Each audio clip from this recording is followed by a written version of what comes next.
Hello बच्चों। एक question जो है वो मुझसे हमेशा पूछा गया, आज तक पता नहीं कितनी बार पूछा गया है। सर सबसे अच्छी बुक नीट के लिए कौन सी है? एक ऐसी कोई सर बुक बता दीजिए जिसको सॉल्व करके हमारा नीट में सिलेक्शन हो जाए। और ऐसे मतलब बहुत सारे क्वेश्चंस हैं जो मुझसे हर बार हर साल पूछे गए हैं और मुझे लगता है सैकड़ों बार या हो सकता है हजारों बार पूछे गए हैं। तो आज मैं इस वीडियो में आपको ये बताऊंगा कि कौन सी बुक फिजिक्स में आपको सॉल्व करनी चाहिए। वो एक कौन सी बुक है जिसको आप सॉल्व करके नीट में बहुत बढ़िया कर सकते हैं। तो चलिए हम इस वीडियो को स्टार्ट करते हैं।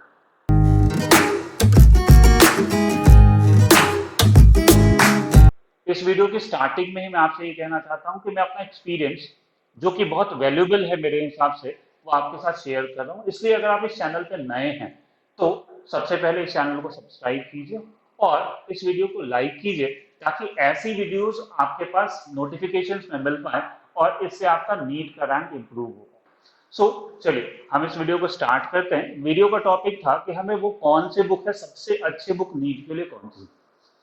देखिए, इसका आंसर मैं आपको एक नहीं दूंगा। फिर आप बोलोगे सर आपने तो बोला था कि एक सबसे अच्छी बुक कौन सी। एक्चुअली बुक अच्छी कौन सी है वो स्टूडेंट पे डिपेंड करता है। इसमें आपके पास बहुत सारी बुक्स हैं जो अच्छी हैं। मुझे एक्चुअली में आपका अभी पता नहीं कि आप किस लेवल के हैं, तो मैं बुक को आपके लेवल के हिसाब से सजेस्ट कर रहा हूँ। लेवल का मतलब मेरा मार्क्स से है। अगर आप टेस्ट सीरीज में कितने नंबर ला रहे हैं तो आपके लिए कौन सी बुक अच्छी होगी, मैं एक रफ आइडिया एक आपको दे रहा हूँ। मान लो एक आप ऐसे स्टूडेंट हो जिसके मार्क्स फिजिक्स में 0 से 50 के अंदर आ रहे हैं। नीट का जो पेपर होता है उसमें 180 का पेपर होता है। 180 में अगर आपके 50 से कम आ रहे हैं, 50 से कम आने का सिंपल सा मतलब है कि आपको थ्योरी के जो बेसिक कॉन्सेप्ट हैं वो क्लियर नहीं है, आपको फॉर्मूला बेस्ड क्वेश्चंस नहीं आते हैं, या हो सकता है आपने चैप्टर की रीडिंग भी बहुत अच्छे से नहीं लगाई हो। तो अगर ऐसा है आपके साथ कि आपने चैप्टर ठीक से नहीं पढ़ा है या फिर आपने पढ़ भी रखा है तो आपने उसके न्यूमेरिकल सॉल्व नहीं किए, या फिर आपको लगता है कि आपकी कैलकुलेशन बहुत वीक है जिसकी वजह से आपके नंबर चले जाते हैं, या फिर आपको लगता है कि आपकी कैलकुलेशन मिस्टेक्स बहुत सारी हो जाती हैं, तो ऐसे केस में मैं आपको फिजिक्स की सबसे इजी बुक सजेस्ट करूंगा, दैट बी एररलेस। एररलेस एक ऐसे बुक है जिसमें आप इसको बुक मत कहिए, आप इसको कहिए कंपाइलेशन है। Errorless is a very good compilation of most of the question जो नीट के एग्जाम में और एआईपीएमटी के एग्जाम में आज तक आए। अब देखिए कंपाइलेशन से क्या होगा कि आपको वैरायटी ऑफ क्वेश्चन मिल जाएगा। अब उस बुक में क्या है कि बहुत सारे क्वेश्चन हैं और नंबर ऑफ क्वेश्चन ज्यादा होगा तो वैरायटी भी ज्यादा होगी, तो आप प्रैक्टिस कर सकते हैं। सिंपल सिंपल क्वेश्चन का कलेक्शन भी है। इसलिए जिन स्टूडेंट्स के नंबर बहुत कम आ रहे हैं उनके लिए स्ट्रांगली सजेस्टेड है कि आप क्या कीजिए, एररलेस सॉल्व कीजिए। Errorless is a very very good book, but नाम पे मत जाइएगा। Errorless is not a book जिसमें एरर नहीं है। एररलेस में बहुत सारे एरर्स हैं। आप अपना थोड़ा दिमाग लगाइए सॉल्व करते वक्त। अगर आपको कोई डाउट हो तो अपने टीचर से पूछिए। हो सकता है कि उसमें आपको हर 30-40 क्वेश्चन पे एक क्वेश्चन का सोल्यूशन या एक क्वेश्चन का आंसर गलत मिल जाए, क्योंकि कंपाइलेशन करते वक्त उसमें कुछ गलतियां रह गई हैं।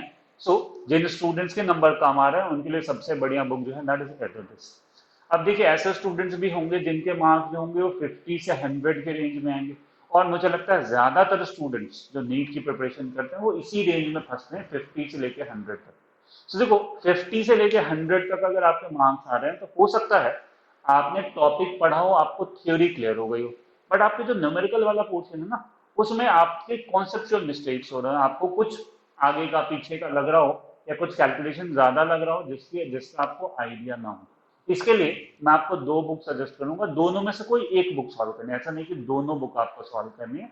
आप या तो आप डीसी पांडे सॉल्व कर सकते हैं, मेडिकल वाली डीसी पांडे जेई की भी आती है, बट जेई की डीसी पांडे आपके लिए नहीं है, आपको मेडिकल की करनी है। आप नीट की जो डीसी पांडे है उसको सॉल्व कीजिए, या फिर सिंगेज पब्लिकेशन की एक बुक आती है बीएम शर्मा, वो भी बहुत बढ़िया बुक है। अगर मुझसे पूछेंगे पर्सनल ओपिनियन में तो मुझे बीएम शर्मा डीसी पांडे से ज्यादा पसंद है। रीजन रीजन क्या है कि डीसी पांडे जो बुक थी वो जेई वाली थी, और डीसी पांडे ने किया क्या कि जेई के क्वेश्चन से उठा उठा के आसान वाले क्वेश्चन जो है वो डाल दिए हैं, बट डीसी पांडे के क्वेश्चन में मैथ्स ज्यादा लगती है। जिन स्टूडेंट्स को मैथ्स की दिक्कत होती है, जिनका कैलकुलेशन बहुत फास्ट नहीं होता, उनको डीसी पांडे सॉल्व करने में दिक्कत आती है। वहीं पे बीएम शर्मा बहुत बढ़िया बुक है जो नीट के एस्पिरेंट्स के हिसाब से लिखी गई है। अगर आप एक बुक की बात करें जिसमें आप 50 से 100 मार्क्स के रेंज में अगर आप अप्लाई कर रहे हैं तो आपको जीसी पांडे और बीएम शर्मा में से कोई एक बुक सॉल्व करनी चाहिए।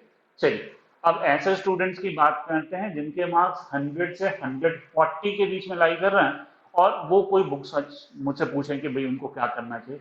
अगेन आई विल सजेस्ट कि देखो भाई, आपका क्या है कि अगर 100 से 140 तक आ रहा है तो इसका मतलब आपकी फिजिक्स पे या तो स्पीड की प्रॉब्लम है। स्पीड की प्रॉब्लम मतलब क्या हुआ कि आप अगर 100 मार्क्स ला रहे हो तो मतलब आप 25 क्वेश्चंस तो आप कर पा रहे हो, और आपके 45 में से 25 क्वेश्चन सॉल्व हो रहे हैं, 20 क्वेश्चंस बचे जा रहे हैं, बचे रह जा रहे हैं। अगर ये जो 20 क्वेश्चंस बच रहे हैं इनके आप ठीक से एनालिसिस कीजिए। अगर आपके इन क्वेश्चंस में सिली मिस्टेक्स हो रहा है या फिर आपका कुछ पोर्शन जो था थ्योरी का वो लैगिंग था, कुछ पर्टिकुलर मैकेनिक्स हो सकता है आपकी वीक हो या कुछ एक पर्टिकुलर टॉपिक वीक हो, तो आप उनको दूर कीजिए। मैं आपके लिए कोई नई बुक सजेस्ट नहीं करूंगा। आप ये कर सकते हैं कि अगर आपको कॉन्सेप्चुअल मिस्टेक है, कुछ प्रॉब्लम है, तो आप थ्योरी जो है वो एच सी वर्मा से पढ़िए। एच सी वर्मा वैसे बहुत अच्छी बुक है, बट कुछ लोगों को, मैंने स्टूडेंट्स का फील किया है कि कुछ स्टूडेंट्स को क्या लगता है कि एच सी वर्मा में थ्योरी न्यूमेरिकल के हिसाब से नहीं लिखी गई। बाकी बुक्स की अगर आप बात करेंगे तो बाकी बुक में क्या है कि थोड़ी सी थ्योरी समझाई गई, उसके बाद उस पर खूब सारे न्यूमेरिकल्स हैं, फिर थोड़ी सी थ्योरी है, फिर उसमें न्यूमेरिकल्स हैं। तो अगर आप इस अप्रोच के बेस्ड हैं कि आपने थोड़ा सा पढ़ा हो, उस टाइप के न्यूमेरिकल सॉल्व करना चाहते हैं, तो आपको एच सी वर्मा थोड़ी सी अच्छी नहीं लगी, बिकॉज वहाँ सारी थ्योरी एक साथ गिवन है और लास्ट में आपके पास साथ साथ इलस्ट्रेशन है। बट हाँ, पढ़ने के हिसाब से, अगर आप सीखने के हिसाब से बात करें, तो मेरे लिए मुझे बहुत अच्छा लगता है कि लॉज ऑफ मोशन दे दिया गया, तो लॉज ऑफ मोशन में जितनी भी चीजें हैं वो आपको पहले सिखा दी गई, एक आध एग्जाम्पल दे दिए गए, और इकट्ठा लास्ट में आपने जब सारा कॉन्सेप्ट सीख लिया तो उसके बेसिस पे असेंडिंग ऑर्डर ऑफ डिफिकल्टी में क्वेश्चंस मिल जाते हैं आपको। एचएबएम में एक खास बात है कि स्टार्टिंग के क्वेश्चंस आपको इजी मिलेंगे, फिर उसके बाद थोड़ा थोड़ा डिफिकल्ट होते जाएंगे। सो अगर आपके मार्क्स 100 से 140 के बीच में आ रहे हैं और आप इसको इंप्रूव करना चाहते हो, आपको कॉन्सेप्चुअल मिस्टेक हो रही है आपकी, कहीं कहीं पे कॉन्सेप्ट में लागेंगे, तो आप एचएबएम से रीडिंग लगाइए। मेरे हिसाब से ऐसा करने से आपका इंप्रूवमेंट हो जाएगा। अच्छा, जो स्टूडेंट 100 से 140 के बीच में फंस रहे हैं उनके लिए एक और आइडिया हो सकता है कि मान लीजिए जैसे आप मान लो आकाश में पढ़ रहे हो, तो आपके लिए ज्यादा बेटर होगा कि आप आकाश का मॉड्यूल लगाने के साथ साथ आप एलएन का भी डिस्टेंस लर्निंग प्रोग्राम ले लो, या फिर अगर आप एलएन में पढ़ रहे हो तो आप क्या करो, आकाश का डिस्टेंस लर्निंग प्रोग्राम ले लो। उनके जो मॉड्यूल्स होंगे, दूसरे कोचिंग के जो मॉड्यूल होंगे, उनको आप पूरा सॉल्व करो। ऐसा करने से आपके मार्क्स इंप्रूव हो जाएंगे। ठीक, अब हम बात करें ऐसे स्टूडेंट्स की जिनके 140 से 170 के बीच में आ रहे हैं। देखिए, ऐसा स्टूडेंट जिनके 140 से 170 के बीच में आ रहे हैं, मैं उनको कोई नई बुक सजेस्ट नहीं करूंगा। मैं ये नहीं बोलूंगा कि आपके 145 आ रहे हैं, 150 आ रहे हैं, तो आप क्या करो, एक और बुक एच सॉल्व कर लो, या फिर आपने एच सॉल्व कर ली तो आप डीसी पांडे सॉल्व कर लो। मैं आपको कोई नई बुक सजेस्ट नहीं कर रहा। आप बहुत बढ़िया कर रहे हो।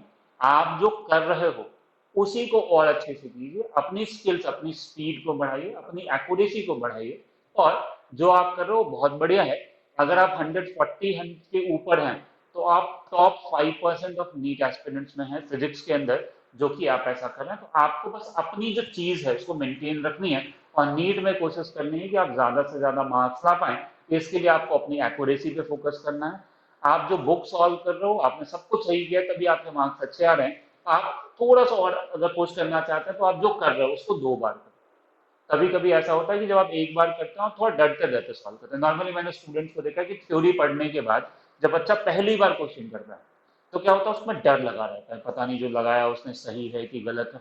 बट जब आप उसको दोबारा अटेम्प्ट करते हैं तो आपके अंदर एक कॉन्फिडेंस आता है कि हाँ, इस वाले में तो ऐसा ही लगा, इस वाले क्वेश्चन में ओम्स लॉ लगता है, ऐसे वाले क्वेश्चन जिसमें ऑब्जेक्ट एक्सेलेरेटेड होता है उसमें स्यूडो फोर्स ऑब्जेक्ट के फ्रेम ऑफ रेफरेंस से देखना पड़ता है। सो आप जो कुछ भी कर रहे हो वो आप 2 बार सॉल्व कीजिए, ताकि आपका कॉन्फिडेंस बना रहे, आपकी एक्यूरेसी बनी रहे, और साथ साथ एरर को मिनिमाइज करने पे फोकस दीजिए। तो मैं लास्ट में एक समराइज कर रहा हूँ, जिनके मार्क्स कम आ रहे हैं वो थ्योरी कहीं अच्छी जगह से पढ़िए, 50 से नीचे वाले स्टूडेंट्स थ्योरी पढ़िए, और आप जो बुक है एररलेस उसको सॉल्व कीजिए। जो 50 से 100 वाले स्टूडेंट्स हैं, या तो वो डीसी पांडे सॉल्व कीजिए या बीएम शर्मा सॉल्व कीजिए। जो 100 के ऊपर 100 टू 140 वाले हैं, वो जो सॉल्व कर रहे हैं वो सॉल्व कीजिए, साथ साथ एचएमआर से आप थ्योरी की रीडिंग लगाइए। और जो 140 के ऊपर वाले स्टूडेंट्स हैं, आप बहुत बढ़िया कर रहे हैं, और आप जो कर रहे हैं उसमें आप एक बार और परफेक्शन लाने की कोशिश कीजिए, ताकि आपके 10-15 नंबर और बढ़ जाएं। अगर नहीं बढ़ रहे हैं तो टेंशन की बात नहीं, दूसरे सब्जेक्ट पे उतनी मेहनत करके आप ज़्यादा मार्क्स स्कोर कर सकते हैं, तो उसमें स्ट्रेस लेने की कोई ज़रूरत नहीं। चलिए, तो इस तरीके से मैंने हर टाइप के स्टूडेंट्स के लिए कौन सी बुक बेटर होगी, मैंने आपको अच्छे तरीके से समझा दिया है। मेरे इस वीडियो को देखने के लिए बहुत बहुत धन्यवाद। अगर आप इस चैनल पे नए हैं तो चैनल को सब्सक्राइब कीजिए, वीडियो को लाइक कीजिए, अपने दोस्तों के साथ शेयर कीजिए और अपना ओपिनियन मुझे कमेंट्स में बताइए कि आपको क्या लगता है कि इसकी जगह पे, बीएम शर्मा की जगह पे आपको कोई अच्छी बुक लगती है तो आप मुझे वो बताइए, मैं भी देखूं कि वो बुक कैसी है।